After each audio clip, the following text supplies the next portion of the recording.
Hello, everybody. Please come on in or be in wherever you're already at. Thanks for coming by. To those of you who are chumps, what's up, chumps? Welcome to the Brooklyn Rails Wednesday afternoon poetry reading series. This is the, let's see, 161st of these weekly Wednesday reading series. And we have a fabulous lineup of readers today, curated and put together by Kamelya Omayma Youssef. Kamelya will take over for the hosting duties in just a couple minutes after I say a few things. And Kamelya will be joined by Anaïs Duplan, Daniel Maté, Cedar Sigo, Fargo Nissim Tbakhi, and Mohammed Zenia. And we're really grateful to everybody for coming and spending time with us today and looking forward to this reading immensely. This is also the 962nd episode of these everyday online things that take place that have this name that I try to mangle every single time I come up to say it, but I'm not even going to bother with it today because who knows, maybe this one will be the last one. This reading has a former title and a current title. The former title is Sea Fires Now Against Genocidal Poetics. It is currently titled Until the Brooklyn Rail Denounces Genocide in Palestine. This will be the last reading, which is fine by me, actually. $13,000 to do the poetry section and host these readings is, this is an easy number to give up at the moment. Well, no. Anyway, before I introduce Kamelya, I just want to say that if you're new to the Brooklyn Rail, you might pay attention to the chat across the reading where you will get more particular information on the various endeavors of our readers, their publications and performances and sites and so forth, as well as some information on the Rail itself, including the boilerplate language that I never read. And I will now introduce Kamelya, if I can figure out how to manage my computer here.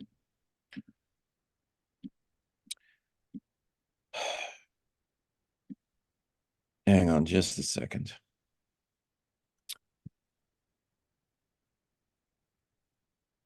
Kamelya is a writer from Dearborn, Michigan, with roots in Jibin and Shmistar, Lebanon, with an MA in English from Wayne State University and an MFA in poetry from NYU. She currently teaches poetry at the City College of New York, edits poetry manuscripts, and co-facilitates Habibi Futurism, a generative workshop for collective futurist imaginings. Please welcome Kamelya to the Brooklyn Rail, and thank you, Kamelya, for putting this together today. Thank you, Anselm. Thank you, everybody, for being here. Thank you, Carolyn, Eleanor, Chloe, T, for facilitating this. Thank you, Mo, Daniel, Cedar, on Fargo. I want to take, well, first I'll correct. I no longer teach at the City College, but I teach at the new school now, but that's all. That doesn't matter. I just wanted to be accurate. I want to just take a moment of silence to sit in grief and anger. For many of us, a long grief. I want you to consider the martyrs. There are many martyrs that are floating among us, in our ancestries, in our current connections, in our networks, and the people that we know, and the people that we don't know. I want you to hold space for the martyrs deeply. Brooklyn Rail, Palestinians on the ground in Gaza have conveyed their message. No political solutions under the barrage of bombs. The barrage of bombs provided by the United States and Western powers. A political solution under the barrage of bombs, under the chains of apartheid, under the denial of sovereignty to human beings, what we now call an occupation. What is an occupation? In Palestine, a land which has nearly 100 names for fig trees. The indigenous of the land who have been living there for centuries and generations are barred, penalized, criminalized for plucking, harvesting, tasting, and being nourished by the fruits of their ancestors and their labor. Occupation is a denial of human rights. A 75-year occupation needs another word for occupation. It is colonization.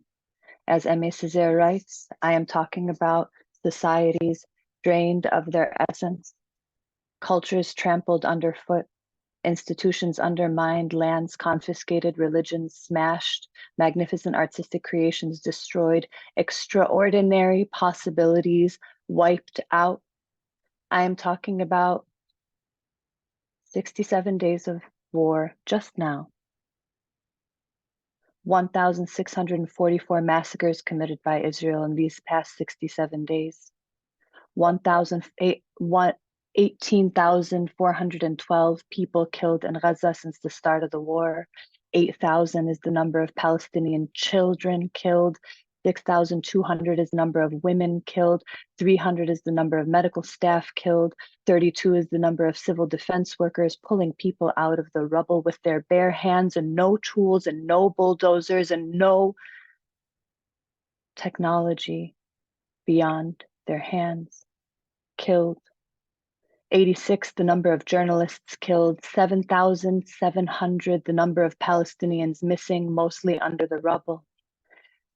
50,100, the number of wounded, maimed, disabled by state forces. US-sponsored state forces enabled by here, what we call the United States, and what we allow. 126, the number of government headquarters destroyed by Israel. 277, the number of schools partially damaged. 110, the number of mosques completely demolished. 196, the number of mosques partially damaged. 3, the number of churches damaged.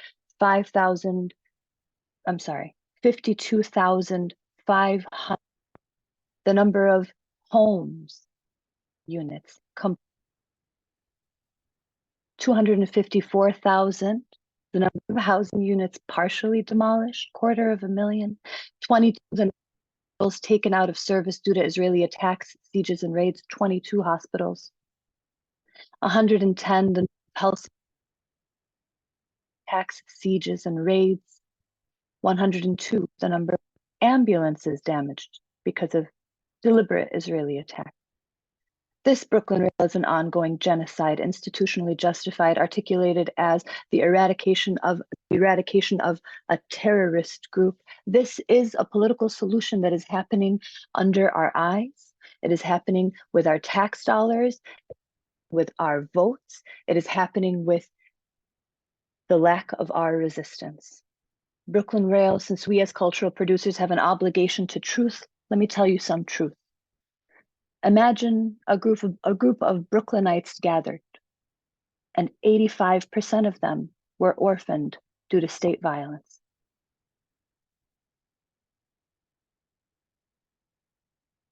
The first question is, what has the state done to them? Why have 85% of this group been orphaned? I don't even want to ask what they would do to the state, because the first question is, what has the state done to them?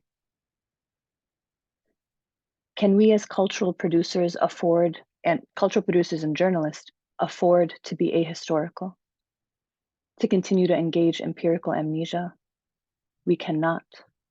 I cannot. We cannot let this keep going without taking a stance.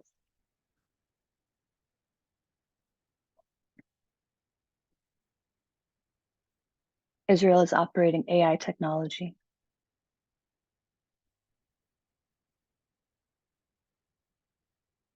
What we feared would be, at worst, a damage to our classrooms or our students' writing, is murdering people by robotic algorithm.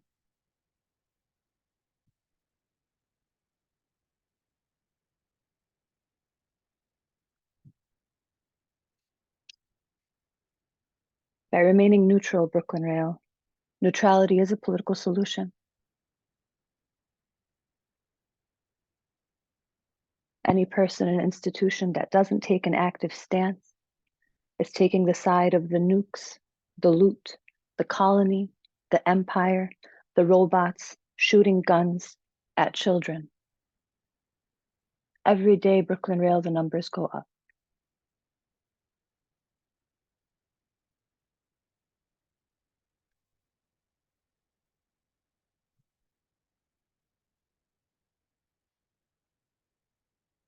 And I also want to add one thing.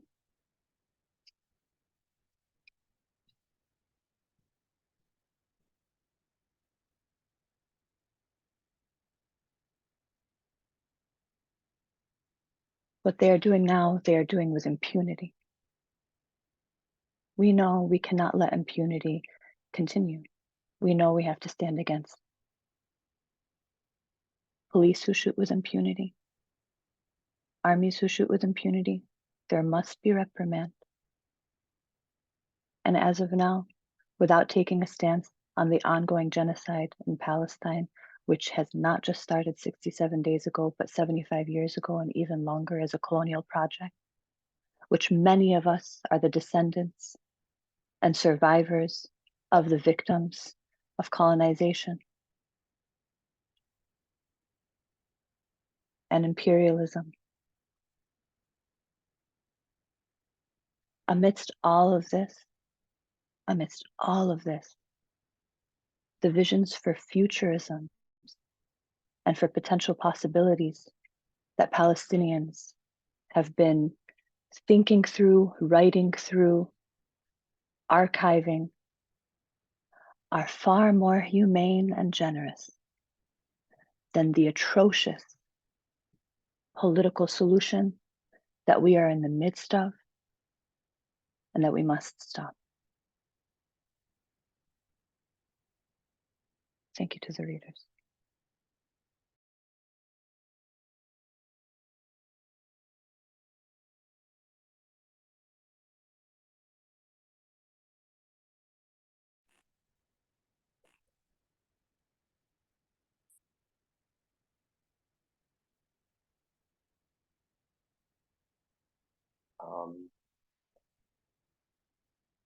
Hello, I think I'm reading.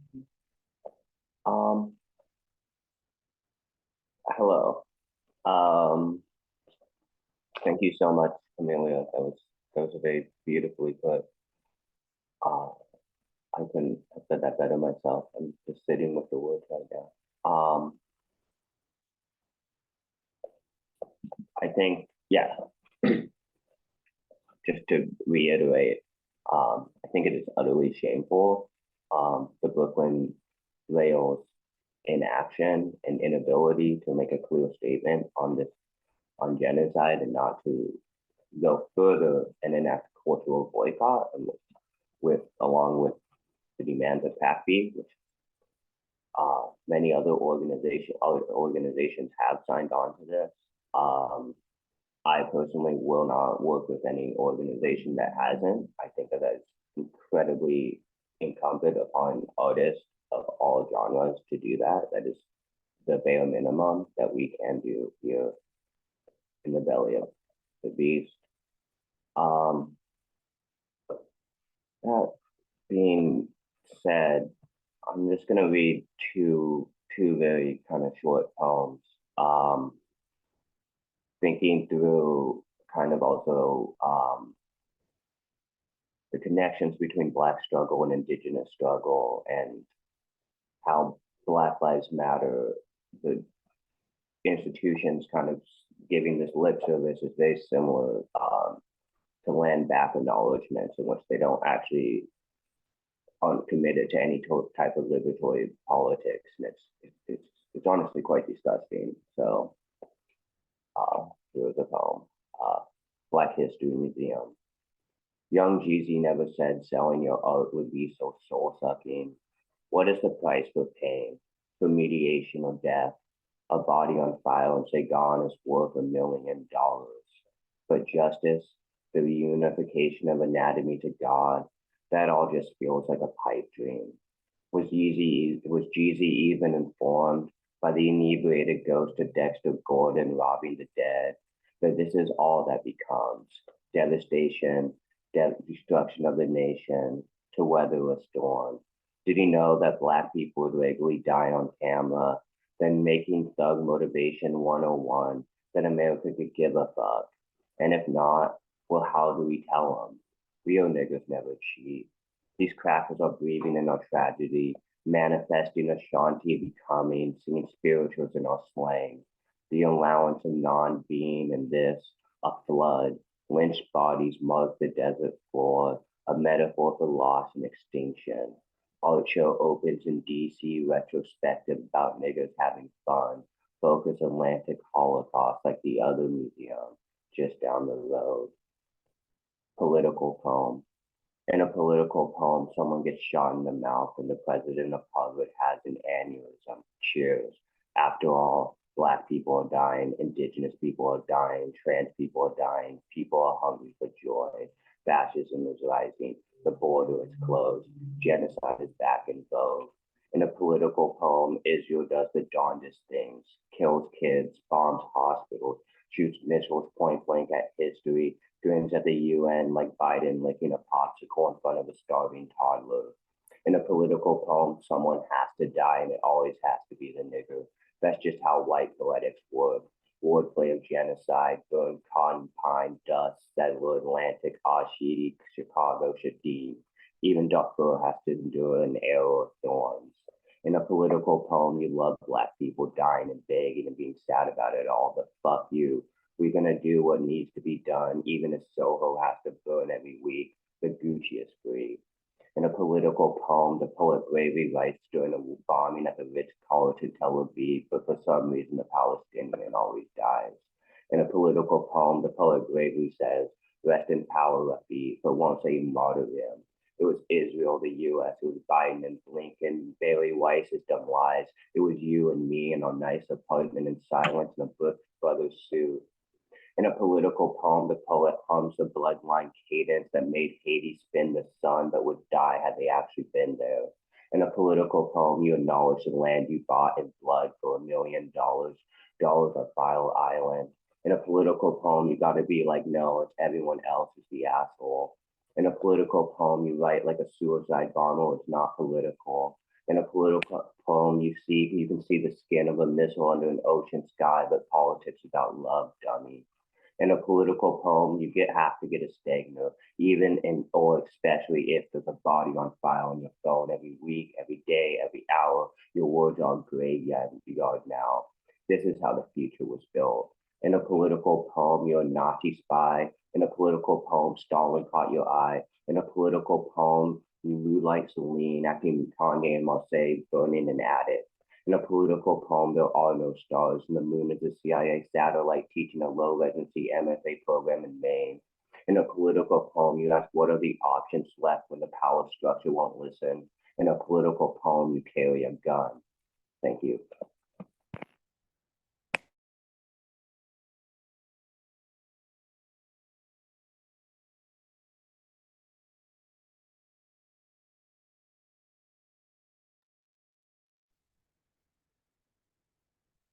Thank you, Mo.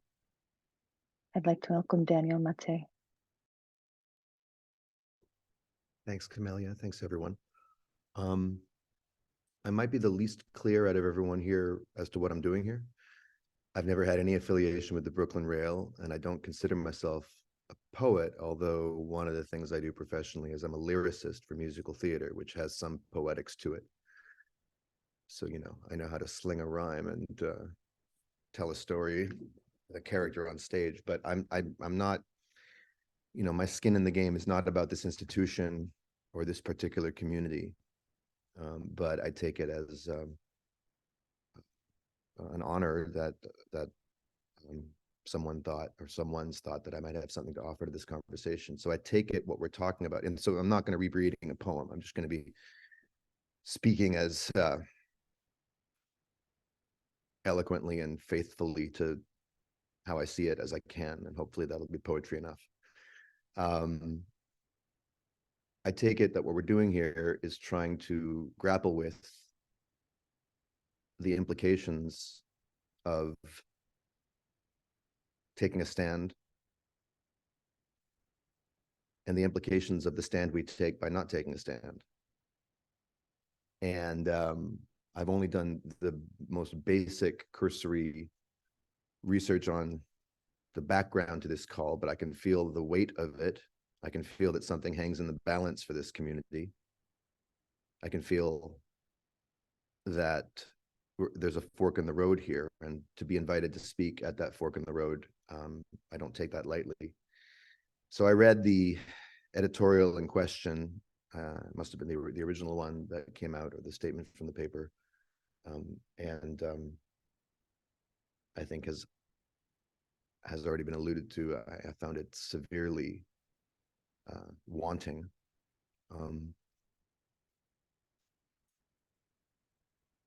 There was no mention of occupation. There was no mention of land expropriation, ethnic cleansing. Never mind, you know, inside Palestine baseball terms like Nakba, which is not just an inside Palestine baseball term, it's a historical fact. But just the generic facts writ large of this conflict, this so-called war, include things that to omit them is to betray and confess a deep and, I think, highly consequential misunderstanding and malunderstanding of why we're here and what's going on there right now and why, and to speak about what's going on there and to try and offer some sort of even-handed or well-rounded or ecumenical offering of hope for nice sounding things like peace and freedom and justice, without acknowledging, without knowing, and without seeming very interested in knowing how we got here. If anyone can fix their mouth to talk about this conflict without using the word occupation, they don't know what they're talking about. And I think you have to be willful. I'm not accusing anyone here, but I think that an institution has to be willfully uninterested in the truth at this point to be able to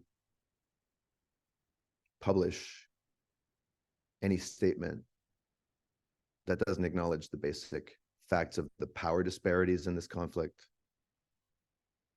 the legal wrongs that have never been redressed on every level, moral, legal, differentials in power. These are serious omissions. And they're not hard to fill in. These gaps are not hard to fill in. The canard that this is somehow a complicated conflict is one of the chief tools in one side's propaganda toolkit. And it's not a coincidence that that notion that it's too complicated to understand. Of course, it's never too complicated to understand when it's time for that side to simplify it down to a battle of civilizations or good and evil or the survival of the Jewish people or something like that. Now, I'm speaking as a Jewish person, which should not give me an ounce more credibility than anyone else on this panel. It really shouldn't. I hate that I even have to say it, but there it is. I'm a Jewish person. Not only that, hey, I got this other thing in my pocket. I'm the son of a Holocaust survivor. My dad was born in the Budapest ghetto in 1944. My great-grandparents perished in Auschwitz. They were exterminated. And I'm a former Zionist youth summer camp education leader. I used to lead, I was Seth Rogen's camp counselor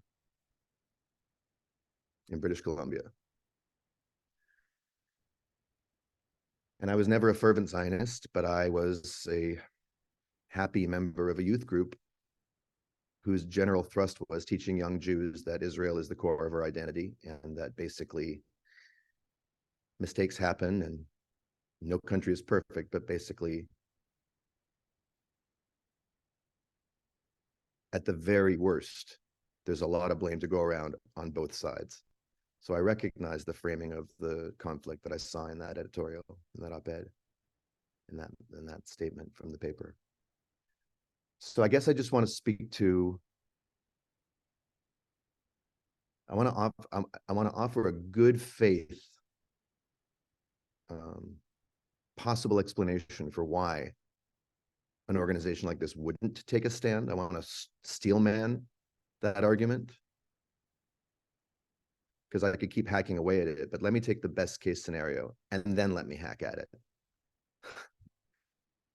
So one might think that in this moment,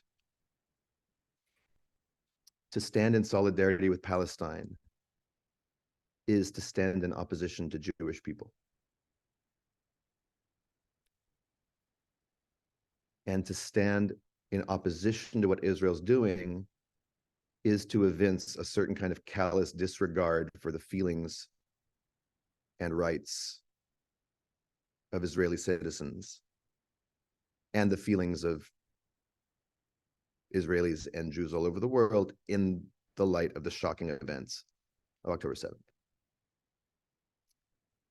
And that what's needed in this moment is a kind of, what the world needs now is love, sweet love, kind of generic prayer for peace and something.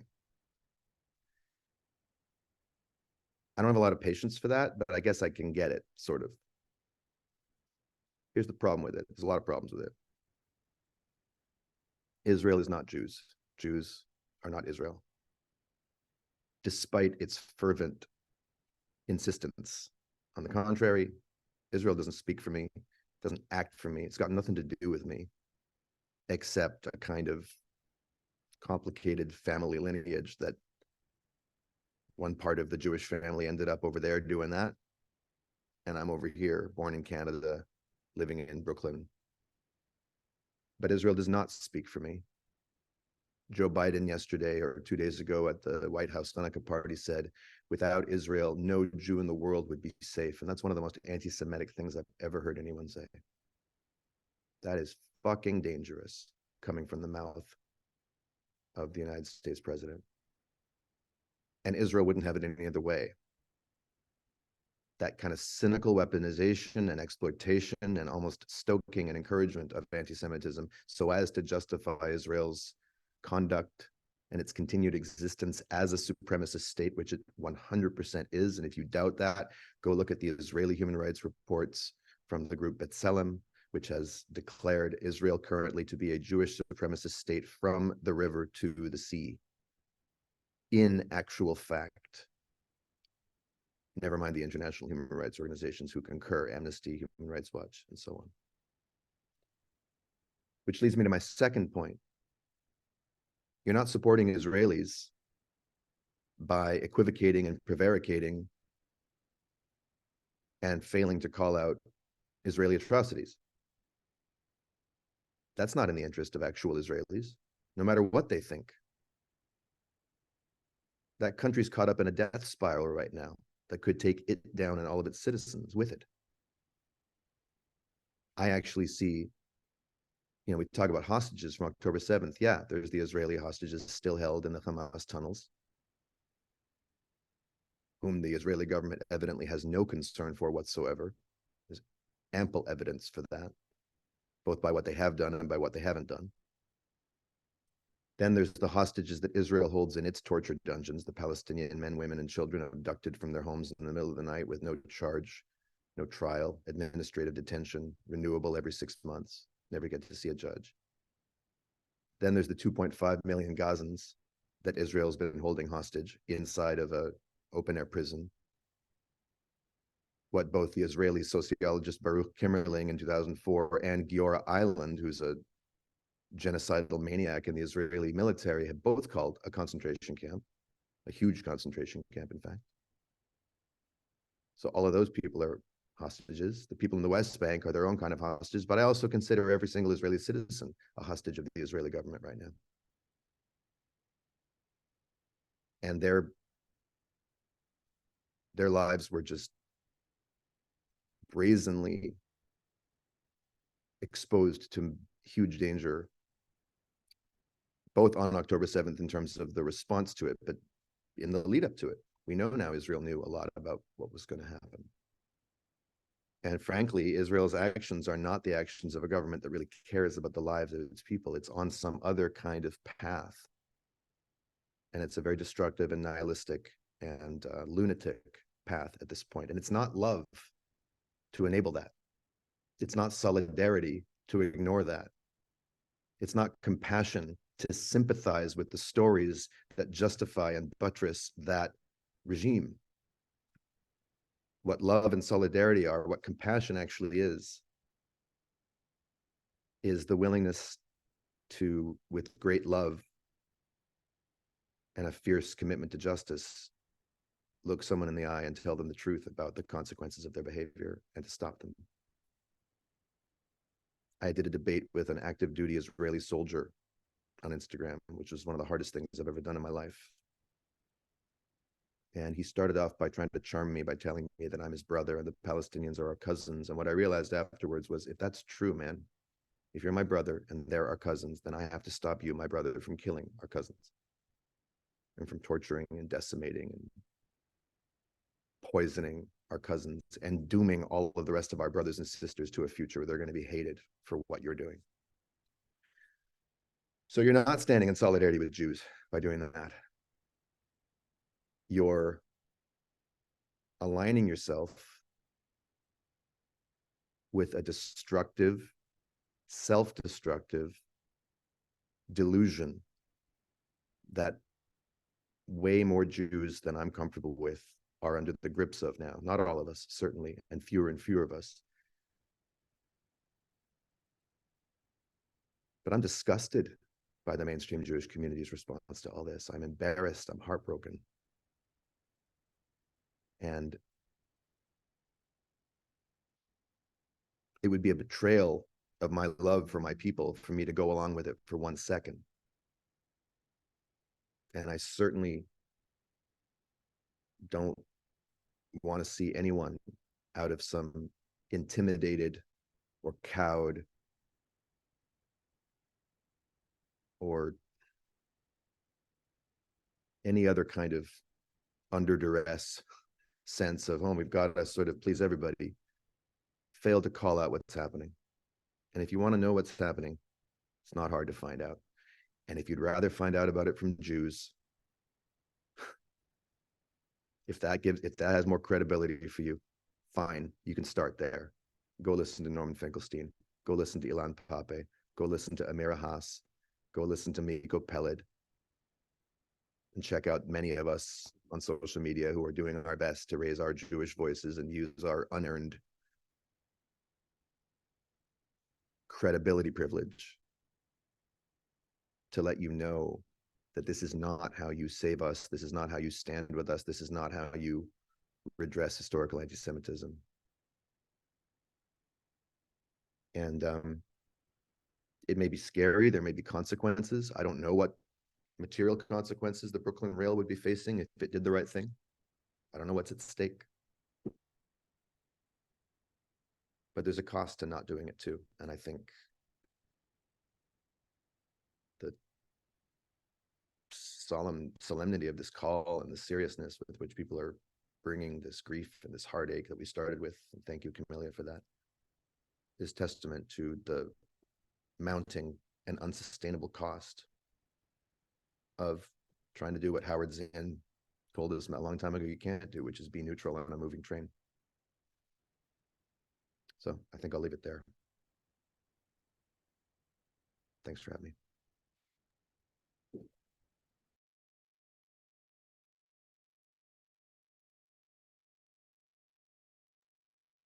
Thank you, Daniel.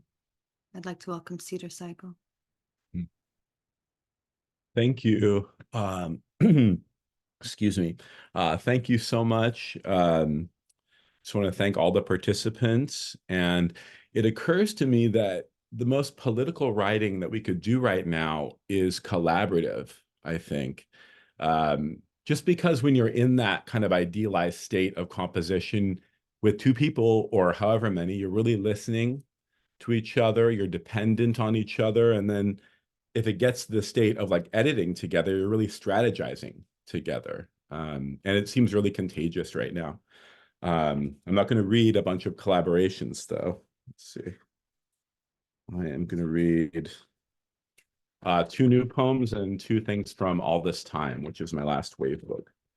But this first thing is called Close Knit Flower Sack. Seedless golden tears, ferns bound to flesh at off angles, busted out res towns, hemming us in with a cloak of mosses. The orchestration needs tufts of black shadow, incidental notes to weigh it down. The blanket depicts a field and loon. I said we once formed kingdoms at the foot of a vanishing stone. What was it I said that they said? Vividness is self-selecting, several points flowing together in stonework. I only use words like stones because we are far away. We corrupt the landscape through the planting of foreign flowers. Borders are so often theorized as division, wending along with a spot of sunlight the bone frame was made for. No such shock knit within terror, yet the skeleton stood up to it. They are not artifacts, but fit to our hand, our daily voice, the short mouth line erased. The marsh revels in its glitter and occasional cranberry. The subject is left purposely unstable. We will not be robbed of continuum. The shells fly out from the dress on strings according to demands left in the music. Certain stories are told in full frog regalia. The music is allowed its wet set of wings and room to lie down. Words arranged for prayer are in fact geometric forms or portraits of poets themselves, uncovering the dictates of a graven line. Orlando, are we even allowing ourselves the present moment anymore? There are still two blankets that sit on either side. Reimagining can take place at the root of time. Out of all necessity, we convert the elements as a matter of course.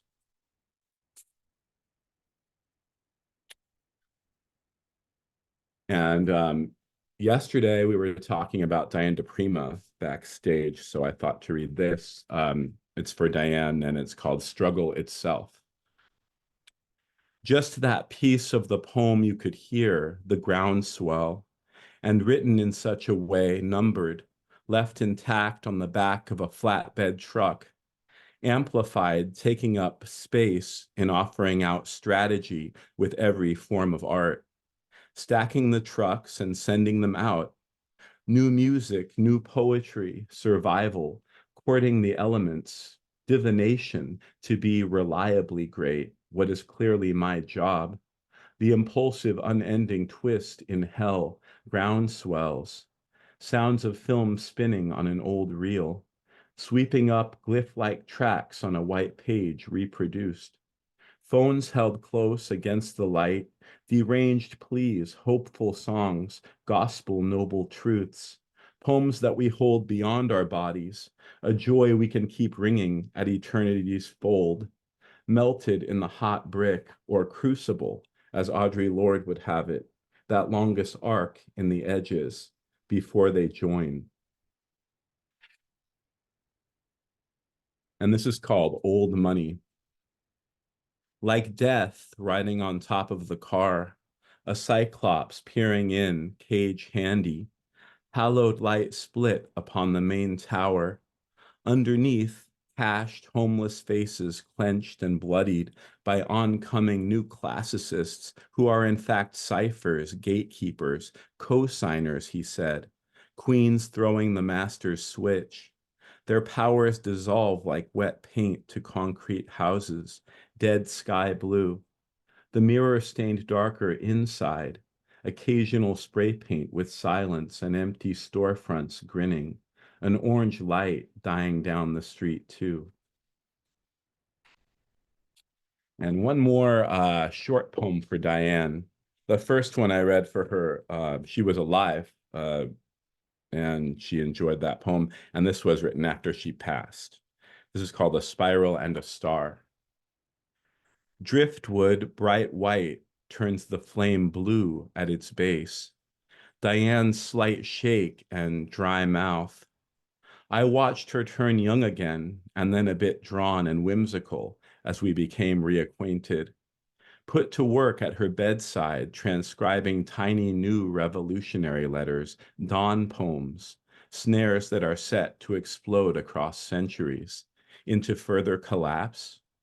Dream after Christ Church, after Freddie Mercury writhing up against your ear.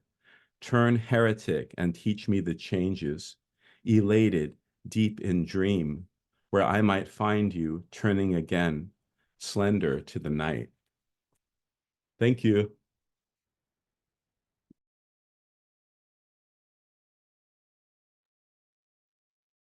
I think I'm up next. Yeah, okay. Thank you to all of the readers, and also to Daniel for speaking. I don't think that there's a lot that I want to preempt my reading with. I will say that I didn't feel particularly called to read my own poems today. I just not in that kind of headspace lately, but the poet Brenda Ijima occasionally stops by my home and brings me and my family gifts. And the last time she was here, which was maybe last week, she brought some books for us. And so one of the books she brought was Mosab's book, and also a chapbook by Sarada Morgan. And so I thought I would just read a little bit from these books, also as a way of spending time with them. So thank you to Kamelya for making this space and for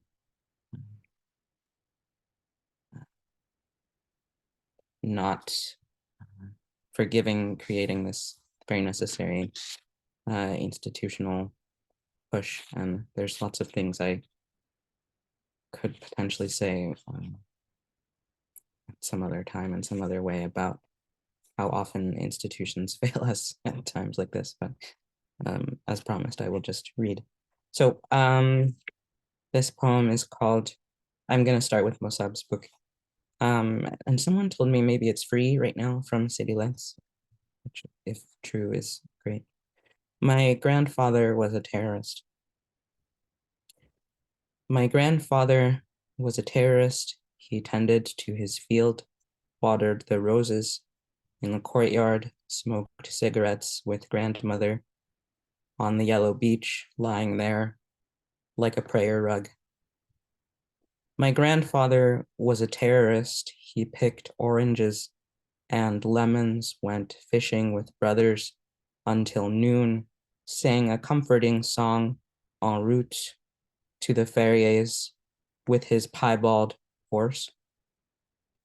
My grandfather was a terrorist. He made a cup of tea with milk, sat on his verdant land as soft as silk. My grandfather was a terrorist. He departed his house, leaving it for the coming guests, left some water on the table, his best, lest the guests die of thirst after their conquest. My grandfather was a terrorist. He walked to the closest safe town, empty as the sullen sky, vacant as a deserted tent, dark as a starless night. My grandfather was a terrorist. My grandfather was a man, a breadwinner for 10, whose luxury was to have a tent with a blue UN flag set on the rusting pole on the beach next to the cemetery.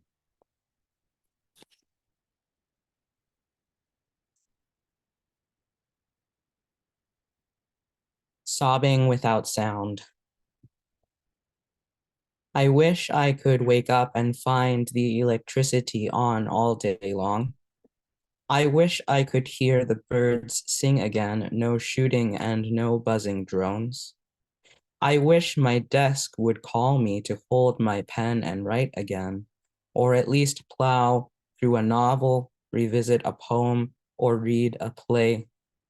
All around me are nothing but silent walls and people sobbing without sound.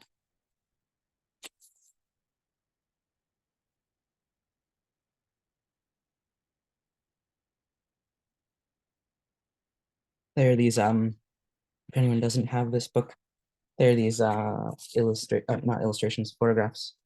And so that this, I don't know if this is a poem, if that's what, but I just thought I would read this text. So this is the image. I'm sorry, this is Zoom. It's a courtyard where people are living, and there are children. Midterm test. When a drone follows you on your way to school, what is it doing? Colon. These are the options. This is a test. A, it's keeping an eye on you so you won't get hit by a car. B, it's watching in case you lose your pocket money on the way. C, it's counting your steps to make sure you're getting your daily exercise. Or D, it's covering your head in case an F-16 drops a bomb on you by mistake.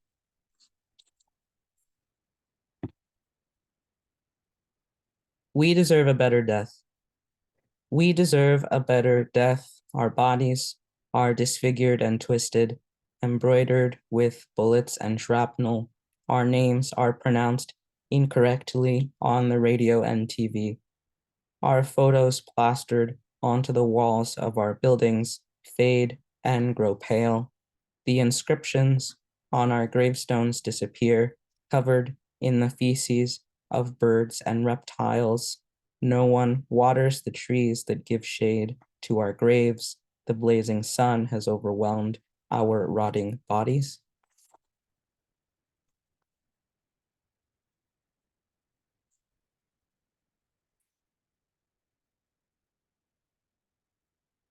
Shrapnel looking for laughter. The house has been bombed, everyone dead, the kids, the parents, the toys, the actors on TV, characters in novels, personas in poetry collections, then the I, the he, and the she, no pronouns left, not even for the kids when they learn parts of speech next year. Shrapnel flies in the dark, looks for the family's peals of laughter, hiding behind piles of disfigured walls and bleeding picture frames. The radio no longer speaks, its batteries have burnt, the antenna is broken. Even the broadcaster felt the pain when the radio was hit, even we hearing the bomb as it fell, threw ourselves to the ground, each of us counting the others around them. We were safe, but our hearts still ache. This is the last Musab poem I'll read. Desert and exile for men in the sun. Which is vaster in the night, the desert or the dark? Which is heavier on the sand, your feet or your fear? Why don't you knock on the walls of the water tank? Is sleep wrapping its thick rope around your mouths? I can hear the sound of wheels on the moving sand and the throbbing heart of silence. The driver loses the map and takes you to the earth where you will be buried. But all the prayers and anecdotes you shared will be heard by the mirage of exile, desert, and the bones of dead camels and horses whose riders are buried under the obliterated footpaths. The Seretta poem is very short.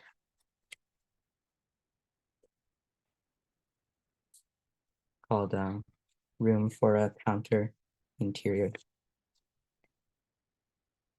Elegy 1, the right to pass, to split in pain, into being, inaudible, chosen. Elegy 2, the occasion of the week or the day or the morning, arrested by an event, to be the result and mark concealing the way felt out through a body. This morning, months later, her face against my thigh, I felt everything at once, the rain that began outside our window. There's only so much a body can take, Aunt Marie has always said. She said, you treat someone like a dog. But what if it were that he'd been so bitterly loved? Elegy 3, all corners of the face were destabilizing, come to a point, was in that and was speaking in the confusion.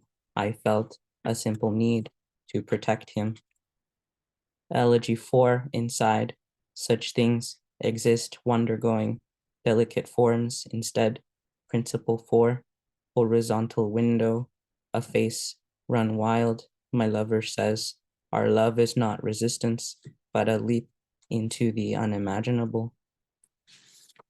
I'll stop there. Thank you.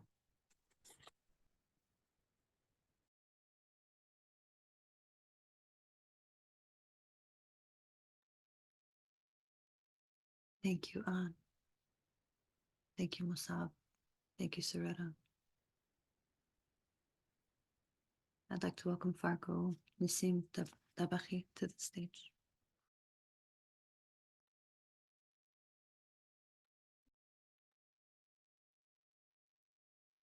Kamelya, were you thinking to read anything else or say anything else before we wrap it up? Or was that the end? That is the end. Okay.